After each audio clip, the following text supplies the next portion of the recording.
Ladies and gentlemen, welcome back. Our next session is all about mastering with heart, which will be led by Donal Whelan and GETHIN John. Donal Whelan and GETHIN John will delve into the philosophical foundations of their work as mastering engineers.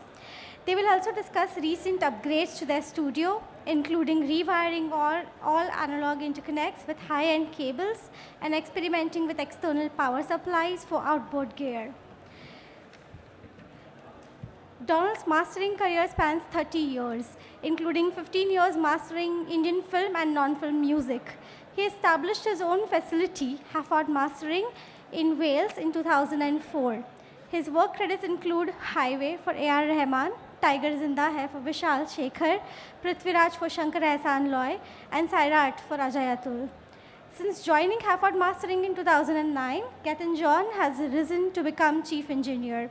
He is known for epic-sounding masters, delivering for clients all over the world, including Indian film hits, Emmy-winning TV soundtracks, and award-winning UK indie artists. Please join me in welcoming Donal Whelan and GETHIN John on stage.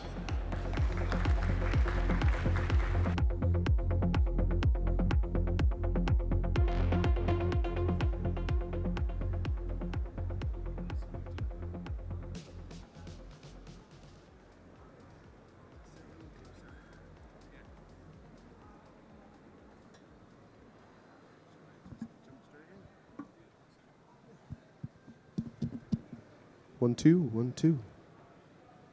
Afternoon, everyone. What an absolute pleasure to be here. I'm Gethin. This is Donal. Thank you so much for that welcome. I'm going to start with just a few thank yous. First, we'd like to thank Anil Chopra sir for having us here. We'd also like to thank Smita Rai for all of her help in getting us here and organising us speaking today. And special thanks to Pooja and Priya at Palm, who've helped us out while we've been here. It's a real pleasure to be amongst such exalted company and an honour to be invited to speak. So now I'd like to pass over to Donal to begin our talk today. Okay, thank you. I'd like to start the presentation, which is less about the technical side of our work and more about the heart and soul side. So with the statement that music is magic. And I'd like to back up that statement. There's an Arthur C. Clarke quote, and he says, "Any sufficiently advanced technology is indistinguishable from magic." And the technology I'm talking about here is not all the tech in this hall and in our studios. The technology is us, the human being. So music affects us emotionally. Music can lift, music can soothe, music can be romantic. Music can be romantic for our partners. So in that sense, music helps with the procreation of the species. Music is closely linked to memory. So when we hear a song that we hear for the first time in 5, 10, 20 years, we don't remember it doesn't remind us in our minds of what happened the time we used to listen to the song. We're actually transported back. Physically and emotionally, we can feel how we felt back then. So the example I like to write uses the breakup song. So say there's someone you broke up with 10 or 20 years ago, and there's a particular song you listened to in that time. When you hear that song again, when you hear it now, you're actually transported back to how you felt then. You can feel the pain, you can feel the heartbreak. Your body kind of goes back to then, and you can. The regret comes flooding back. And that's just from hearing the music. So music connects us. I'm going to pull this a bit closer. My notes. Music connects with our heart and our soul. And for all of humanity's technological and scientific advancements, we don't fully understand how that works. So we understand about the nervous system, and we understand about the endocrine system that generates and sends hormones around the body, and how the receptors for those work, and how those systems make us feel and change how we are. What we don't understand is how some sound waves moving through the air in a particular sequence can trigger all of those things and can trigger us into those memories or into those emotions. So that's still a mystery. And if it's a mystery, I'm going to call that magic. I hope you'll agree. our work as sound engineers, I'm going to put this back. Our work as sound engineers is technical. It's in the title, we're engineers. But I think you'll all agree that we do a better job if we can connect with the heart and the soul and the magic, if we're aware of that, if we can bring it to our work. And we respect the emotional connection between the musician and the listener. That's our job. All the technical stuff is there to serve that.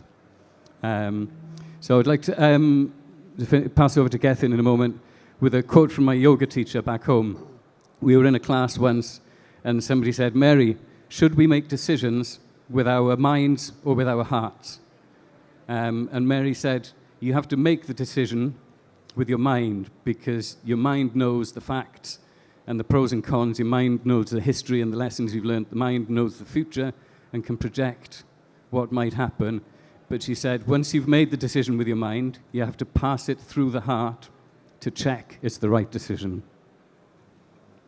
So talking of decisions, Gethin makes hundreds of decisions every day when he's mastering, so I'm going to pass it over to you to talk about this in the context of mastering a song.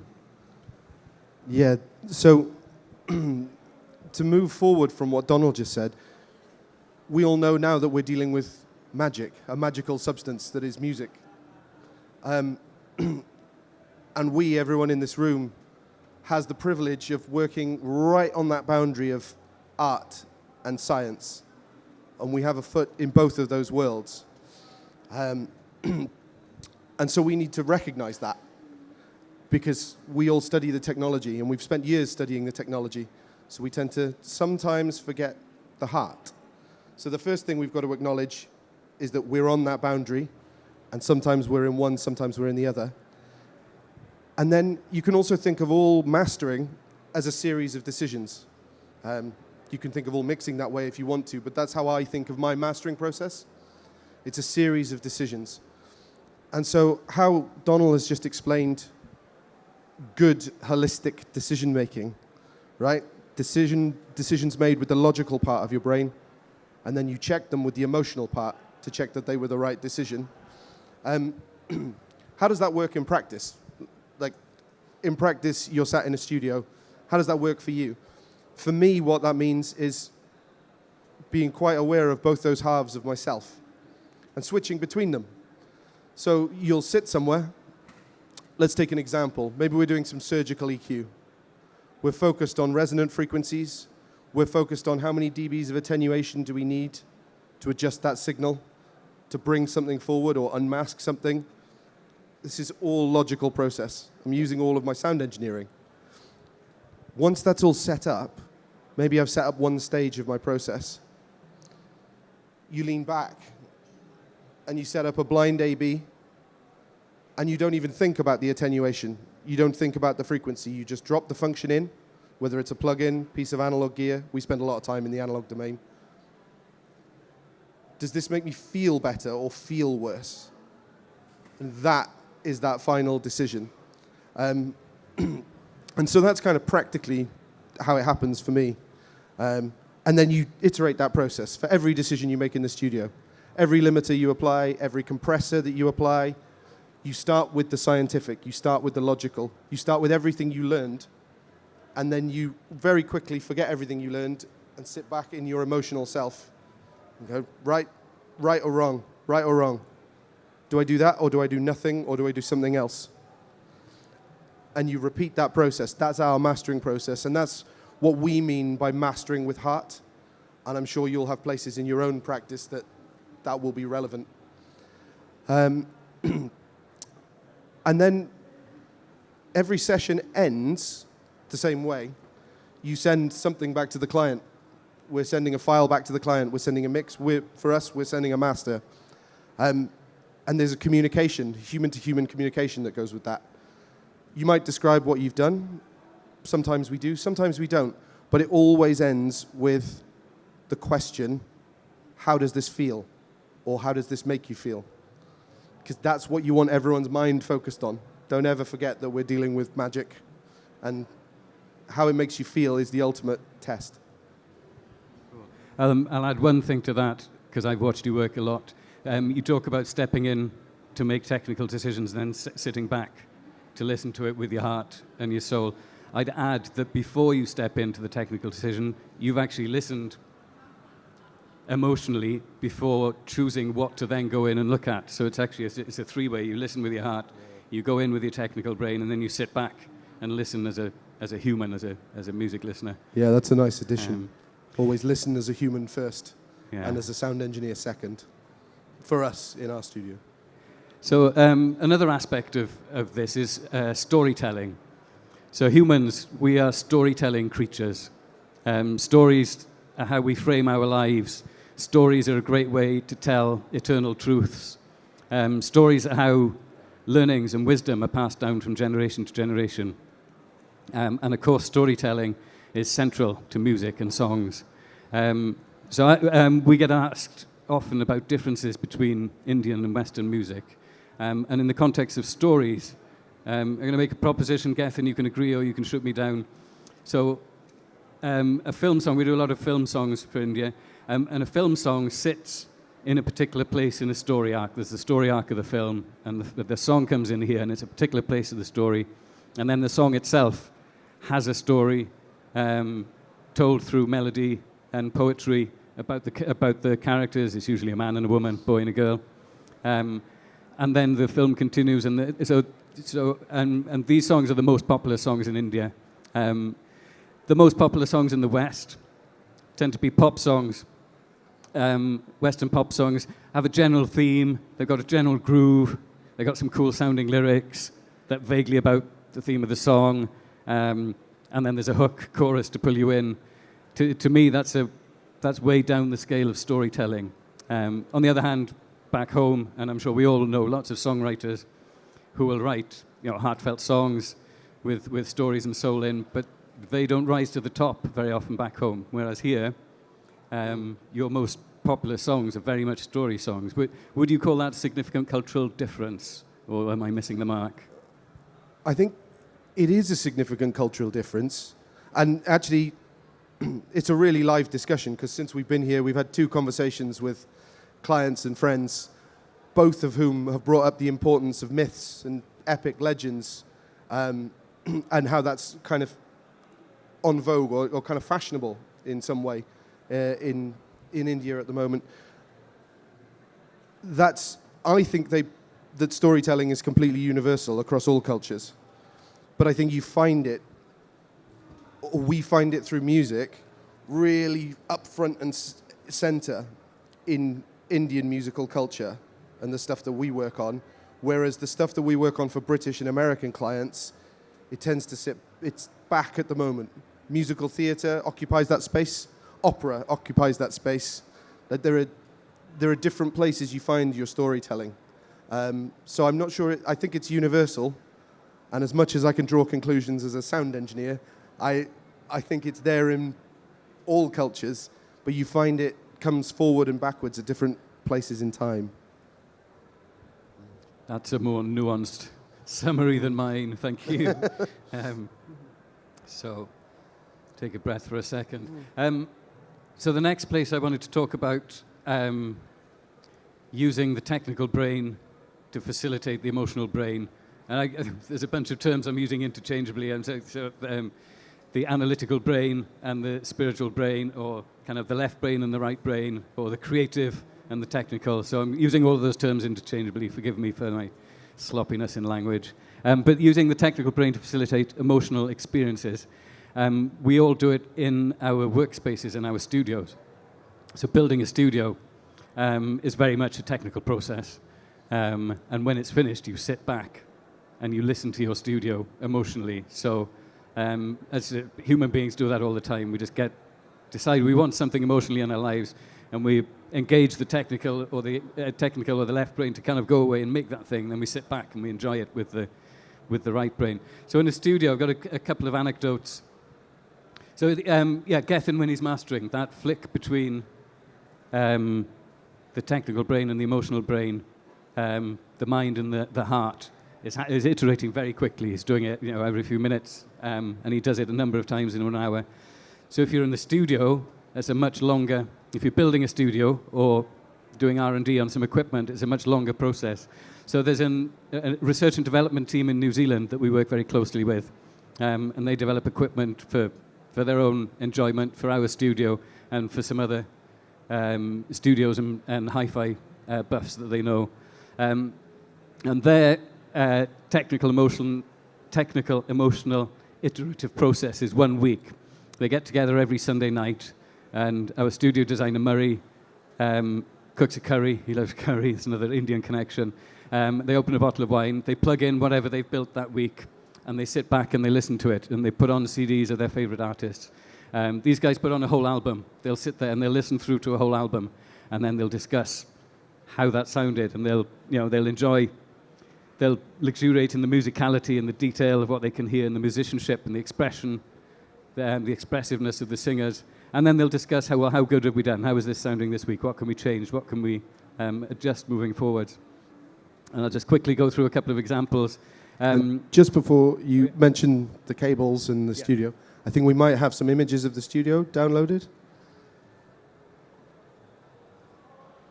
That's the quote I mentioned earlier.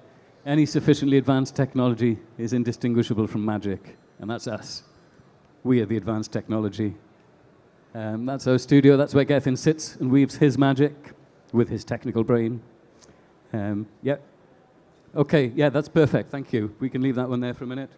One of the examples of what they did, so they built us, we've spoken before about buffer amps. So these guys have built up some very high quality buffer amps.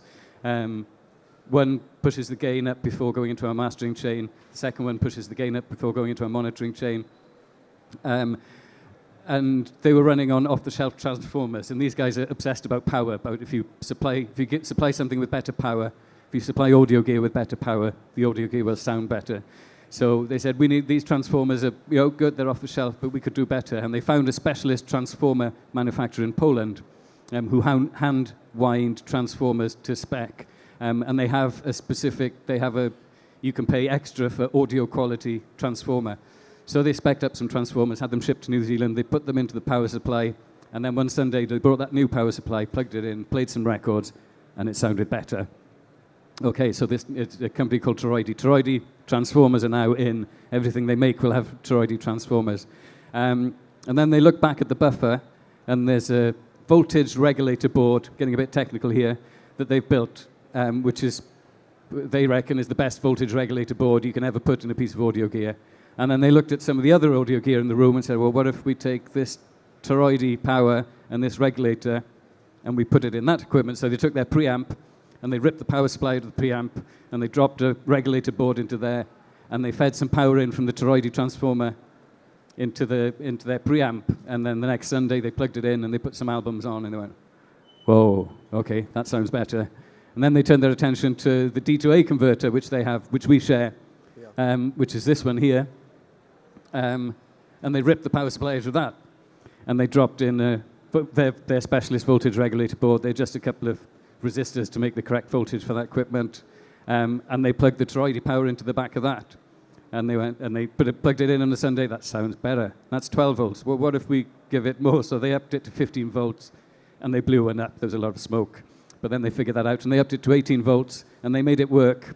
And they put it on a Sunday. And they sat back and played some... It's often country music Murray listens to, just acoustic bands music, old school bands. And they went, wow, that sounds incredible.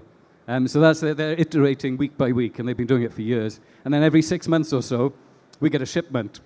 And they send us their latest iteration. And this is the D2A converter made by Asus. And it came in a couple of weeks ago. It's the Brook upgrade. And hang on, can I point? Yeah. This is the toroidi power supply unit. And that's powering this directly, so it doesn't have an IEC input. It has, and we plugged it in, and we went, whoa, that sounds amazing. And we have one that feeds into our mastering chain, so we can use it for the music that we master, that we send out to our clients, so our clients can hear directly. And then we have a second one that feeds into our monitoring chain that gives us accurate monitoring so we can make better decisions. So that story took a little bit of a long time. I'll move quickly on, because we've got a bit to get through. So the second example of using the technical brain to facilitate emotional experiences is when we upgrade the room itself. Could we have the next slide, please? So we decided recently we were going to upgrade to a proper patch bay. We did have a relay-based modern click-click patch bay.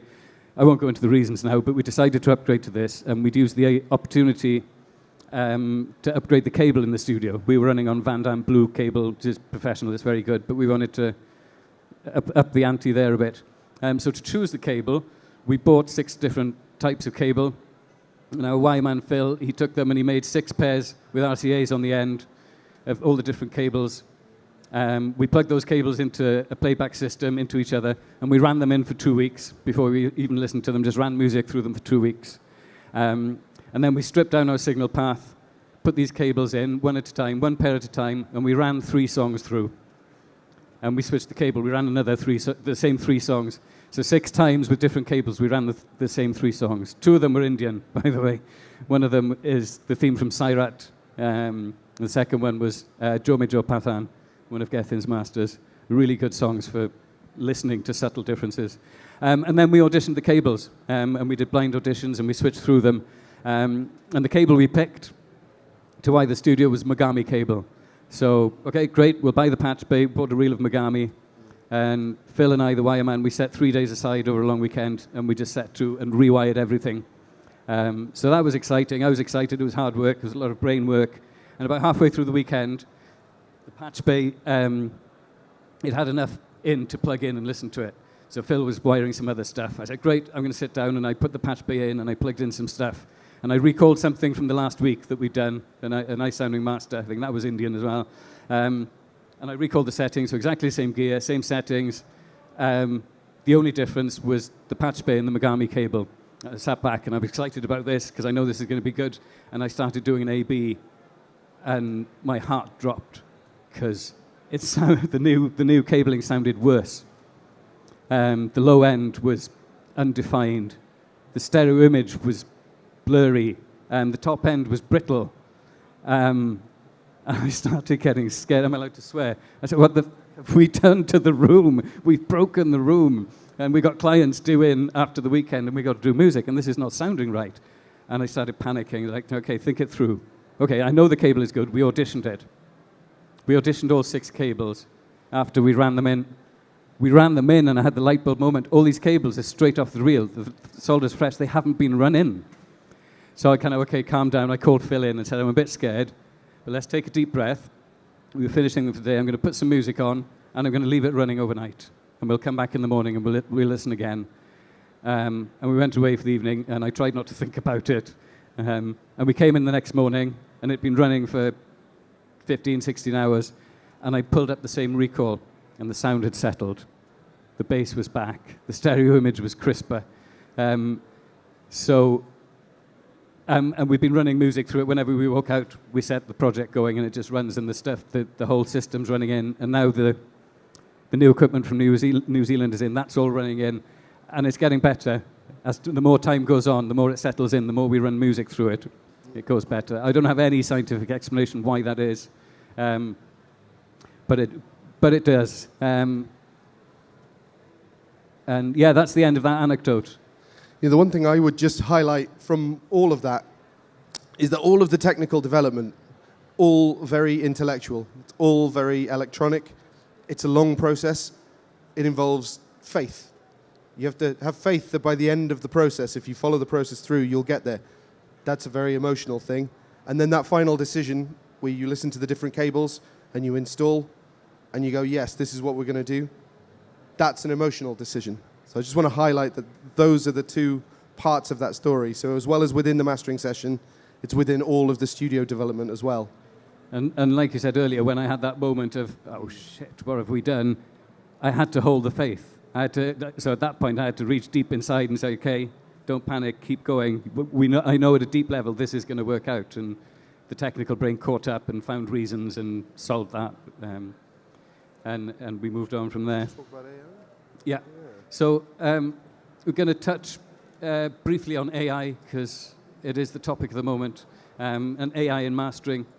It feels, in a discussion about heart and soul, feels like I've set AI up to be knocked down, because clearly AI doesn't have a heart and AI doesn't have a soul.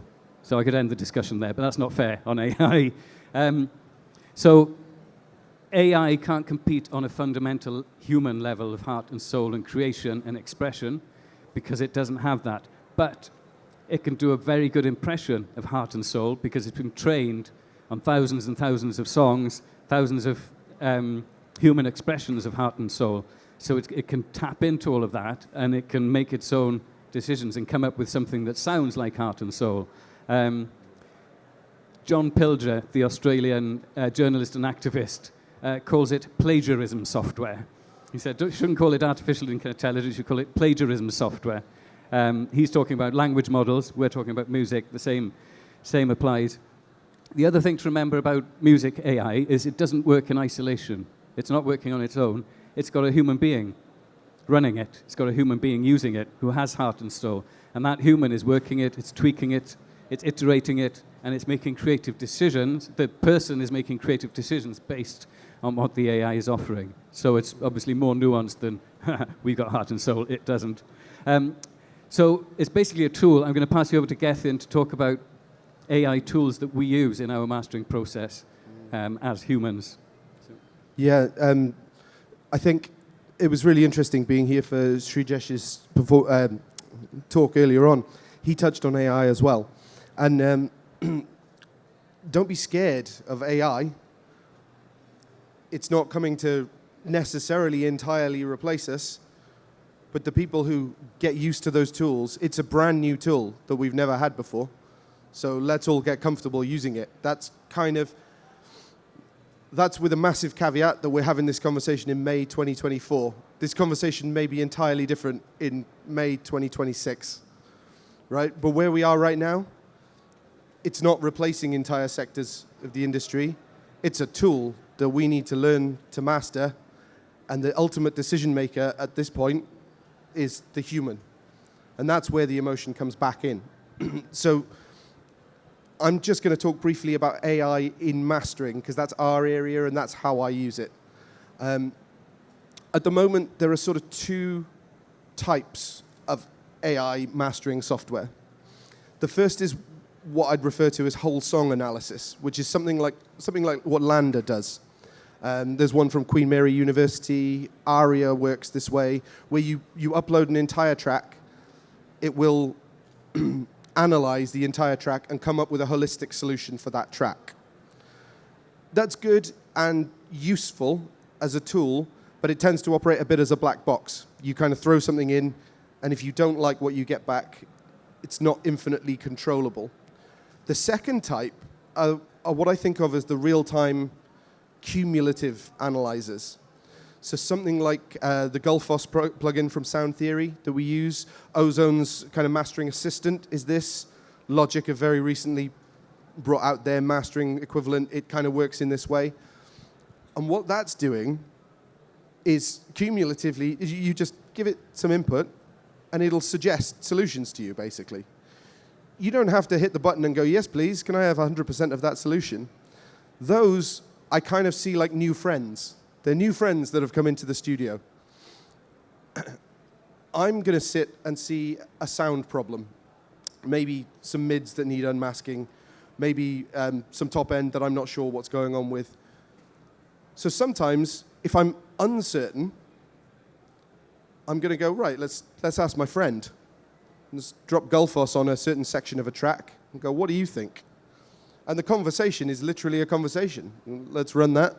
Let's maybe print a version that you might think, and then you show me the EQ curve that you think is right in this situation, or the dynamic control that's right. And quite often then, at that point, you're sat there going, well, it's suggesting that I cut loads of sub out of this. Okay, it hasn't understood that there's a rumble that comes from the film sound effects that are like dropped into this track. That's deliberate. A human being, a composer has made that decision. A mix engineer has made that decision. So I'm going to ignore you on that bit. Oh, that fuzzy synth in the top. Yeah, there is quite a lot of square wave energy. Yes, there's a lot of harmonic content. But I'm happy with that. Actually, I'm going to ignore what you say there. Thank you very much, though, for your solutions for what to do in the mid-range. It's really nice what you've done around 500, 600 hertz. And at that point, you turn it off and go, okay, now I've got a new piece of information that I, as an emotional human, can go, right, let's do something like that. That, I think, at this point in history, is how AI tools are best used, and that's how we use them on a day-to-day basis. It's a massive topic of discussion. I'm sure someone will ask something about it in the Q&A. That's our experience of it. It's a new friend that we can ask and use. It's a new tool that we can use. But the ultimate decision maker is still the emotional human being. Cool. Thank you. So to fit, could we have the next slide, please? Or actually 2 slides back. The studio, picture of the studio. So I'd like to wrap up the talk by coming back to the heart and talk about heart-centered practices.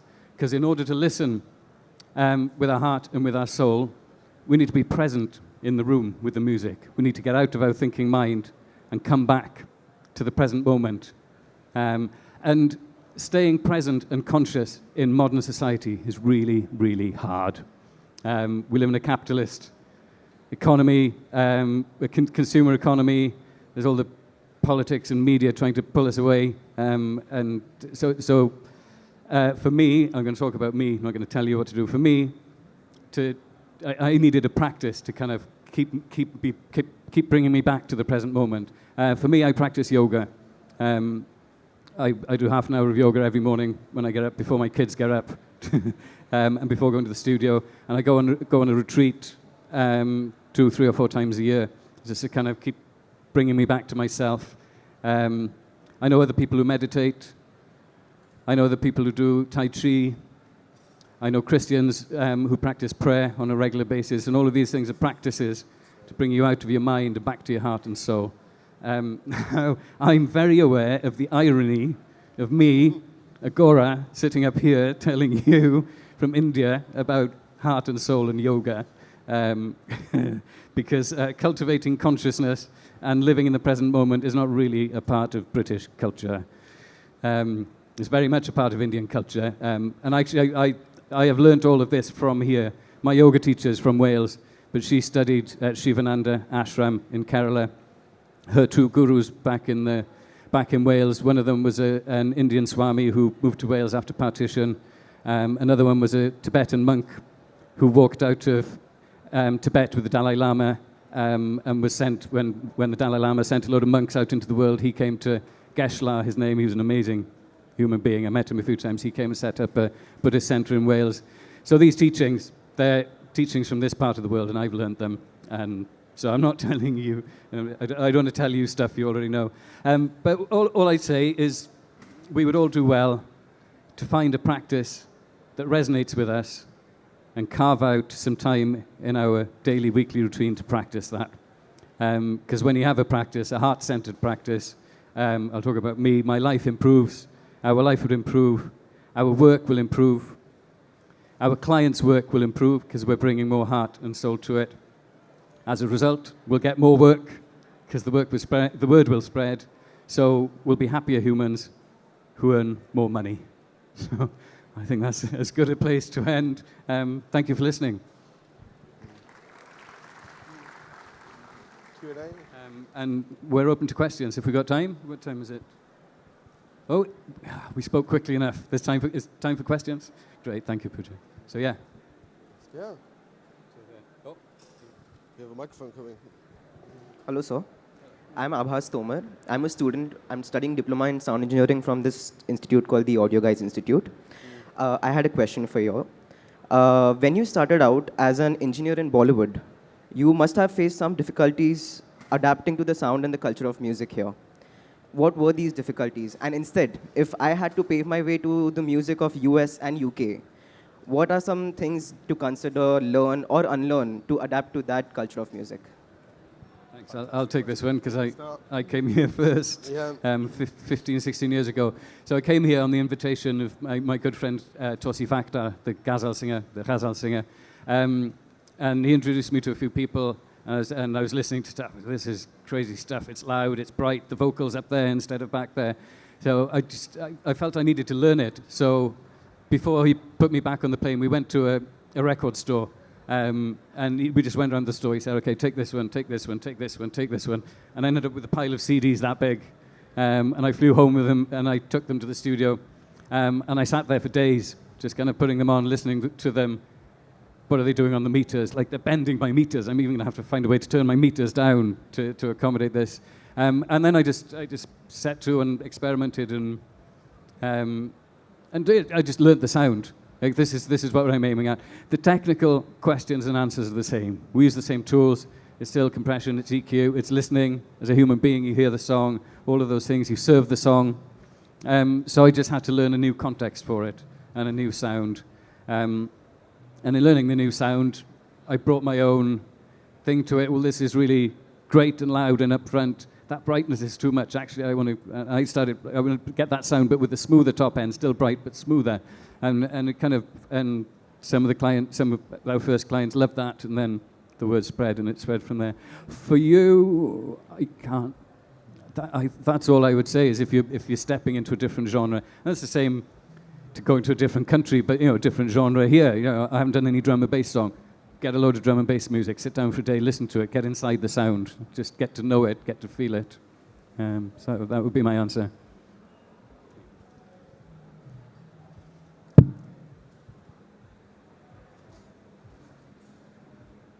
Sure. Good evening, sir. Sir, my question to you is, like, from a business perspective, how did you started your mastering services, like Hafod mastering? I would like to know. Coming from the mastering background, like, how? Another one for you. That's another one for me. I started by just being a bit bold. Do you know what? I'm going to try this out. I moved home to Wales after 10 years mastering in London. There were no mastering studios in Wales. There were lots of television studios. I could retrain to be a television sound engineer, but I don't watch television. I don't believe in television, so I pictured myself driving half an hour every day to sit in a room with no daylight to work in a format I didn't believe in. It's like, no, I can't do that. So I'm going to have to start my own studio. So it was kind of necessity. I built my own studio, and I borrowed some money and built it, and was really, really skint for years, because it took ages for the work to start coming in. So there was a few years where it was really nerve-wracking from a money point of view. I asked good people. So for building the room, I asked my friend Murray Harris, the guy who's now in New Zealand cooking curries and developing this stuff. And he came and we built it together, and he's very, very good. And just kept the faith, just kept going. Like, whenever I doubted myself, or whenever the money thing was too much, I don't even know if I'll pay the mortgage this month. It's like, what's the alternative? Go and get a proper job like normal people. No, I can't do that. I'm going to keep going. And the one piece of advice I got that kept me going was my friend who is a tree surgeon. He chops down trees and sells firewood. And he came and saw the studio. He said, "This is beautiful, man." I said, "Yeah, I'm not sure if this is going to..." And he said, "If you believe in it, it will work." I don't think that's literally true, but it kind of sustained me and it kept me going, maybe to the point where I would have given up, and then it stops working when you give up. So, and eventually I was able to pay the money back, but it took a long time, and it was pretty scary for a while. There's one thing that I would add to that. There's one thing you missed out of the story, which was that you were doing this in 2004 at the birth of the internet, or at the time that the internet started being able to handle large file transfers. So the new technology of that day, online mastering was just becoming possible. The idea of sharing files across the world was just becoming possible. And you set up Mastering World, the online business, shortly after the studio. So if there's one other thing that I picked up from your story is have a look around, like, what's the new technology? What's the new approach to what you're trying to do? What haven't people got to yet? What hasn't someone done yet that's in your field? And because I think that's a big part of your success. It's a good point. And then became our success. And people will catch up, because in May 2005, there were 6 online mastering studios on the entire internet, and ours was one of those 6. But now, tens of thousands. Everybody's on the internet. If you do music, you're on the internet, and you're available on the internet. So we only had kind of between 5 and 10 years of that advantage, and it's gone now. For 3 or 4 of those years, if you typed in online mastering to Google, our studio would come up on top, which was without doing SEO. It was before SEO was invented. But yeah, we were there early, so we had an early advantage, which we've now lost, but the business is established by now. So yeah, absolutely look out for what's new. Yeah. Another question. How did you two guys meet? Like, Initially, I was a client. So Oh. I studied a music systems engineering degree in Bristol, which is not far from where we both now live. And I was looking around for the best mastering houses to master those records. And someone said, well, the guy that plays saxophone in the band that you're playing piano in is the best mastering engineer around. And so we met playing live gigs, and then I took some records to be mastered. And then, I'll carry on. And then, Donald. then I really noticed, like, when clients often come in and they give you the stuff and they sit on the sofa. And GETHIN came in with these albums. He came in with 3 or 4 in a row, and he was right next to me in the chair. He's like, what are you doing? What are you doing? What are you doing with the mids? Why is that? Why are you doing that? And he was really like, Young, right enthusiastic sound engineer, being very annoying. And around that time, I was looking for someone else to kind of come in, and you gave a lot of your time to actually come in and train up. Kind of gave a regular amount of time unpaid, which was good because I could never have paid you then. And you learned your trade, and then you started taking on clients, and it came from there. So we met through chance, and it took it off from there. My journey's a more standard apprenticeship-ish type journey. You study under someone else and understand their craft, and then take it on as your own. For time. So what sets you apart from other mastering engineers? I really would like to know. Like, Generally, you've got to ask our clients about that, because I just repeat what they say to us. We care. We actually give it. I won't swear. We really want to serve our clients well. I know that's a theme that runs both myself, GETHIN, and Levi, our third engineer. We all actually really want to get, and we communicate that. And if there's changes, we're always there to do the changes. The room, we've just obsessed over that room for almost 20 years now. Keep changing it, keep improving it. What else can we do? What can we do next to kind of get a little bit of gain? And all those little dozens and dozens of little steps we've done have accumulated to a really, really solid room with a really nice sound. We network. I came to India. That's the one thing that changed the course of the business. I hopped on a plane and came here on invitation, and I got introduced to loads of people, and then came back, and then I came back. And now I feel like I'm part of the community here, which is a massive honor. So yeah, different things. That when I was starting out, what should I do to promote? And what I did was do everything. Like, there's a conference in Wales, go to the conference. An album I just mastered is getting launched, go to the album launch. Go out and play shows myself, come to India, go to London for a conference, go to Manchester for a conference, and get some interviews, like call up magazines, get interviews in magazines. I just did everything I could think of that would spread the word. And usually the opportunity would come from over there, from where I'm not expecting. But if you're there, if you're open, there's a kind of karma thing going on there. If you're open to it and you're pushing in various directions, and when something comes from over there, you go, oh yeah, I'm ready, I'll take that, and we'll. So the India thing just came out of the blue, but I just took it and ran with it, because my principle was do everything I can.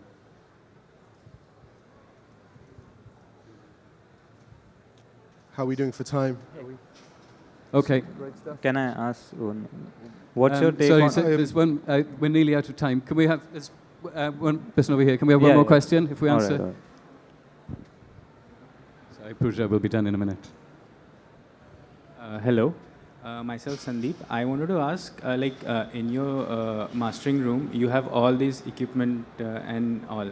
So so how do you think about how it, whatever you feel, whatever emotion you get when you're listening to a song that is mastered, how will it translate to my earphones, my headphones, or car stereo speakers?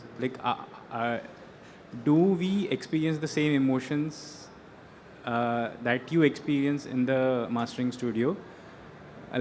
Is it some 80%, 90%? Like, what exactly do you hear in the studio?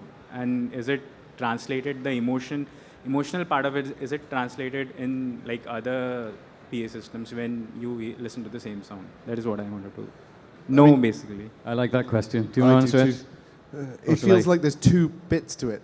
There's like a philosophical bit and maybe a technical bit. Do you want to philosophize? Actually, the technical part is we make the room as balanced and as neutral as possible, so that when we master something, it goes out balanced and neutral. And if it gets played, and it takes on the character of the playback system it's playing on. So if you play it on a small tinny phone speaker, it'll sound small and tinny.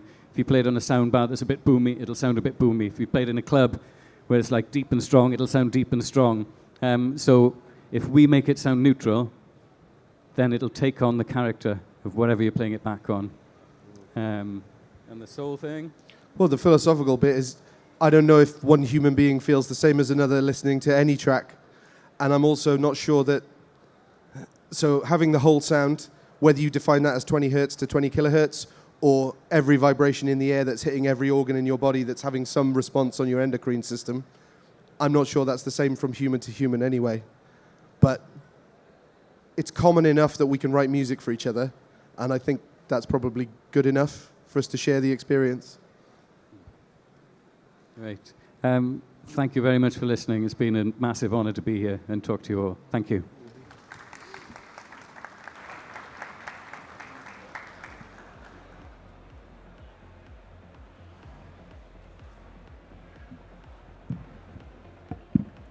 Thank you, Donal and GETHIN, for gracing the stage today.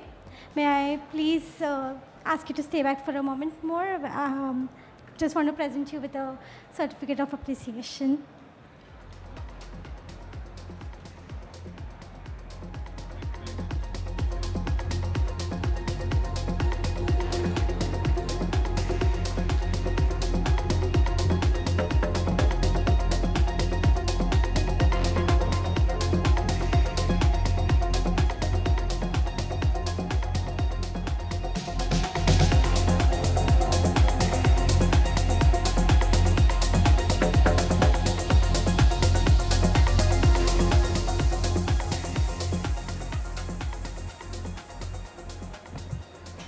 Ladies and gentlemen, we'll be back very soon with a session at 4 p.m. on Control Room Acoustics, spearheaded by Mujib Dadarkar and Vijay Benegil from Audible Consultants.